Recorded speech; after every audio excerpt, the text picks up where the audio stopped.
தஞ்சாவூர் மாவட்டம் கும்பகோணம் அருகே அரசு ஆரம்ப சுகாதார நிலையத்தில் இரத்த கொதிப்பு நோயாளிக்கு காலாவதியான மாத்திரைகள் கொடுக்கப்பட்ட சம்பவம் அதிர்ச்சியை ஏற்படுத்தியுள்ளது. கும்பகோணம் அருகே உள்ள தாராசுரம் பகுதியைச் சேர்ந்த விஜய் இரத்த கொதிப்பு நோயினால் பாதிக்கப்பட்டு அதற்கான மாத்திரைகளை கடந்த 2 ஆண்டுகளாக சாப்பிட்டு வருகிறார்.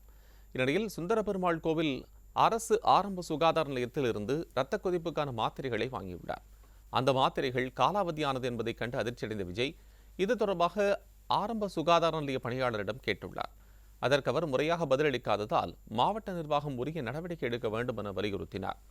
புதிய ஆட்சியில் அரசு மருத்துவமனைகளில் சிகிச்சைதான் தரம் தாழ்ந்து போவதாக எண்ணிய நிலையில் காலாவதியான மாத்திரைகள் வழங்கப்படுவது பொதுமக்களிடையே கடும் அதிர்ச்சியை ஏற்படுத்தியுள்ளது. சாப்பிடலாம்னு அந்த மாத்திரை எடுத்து பார்க்கும்போது நவம்பர் மாசமே காலாவதியான மாத்திரையை திருப்பி கொடுத்துருக்காங்க.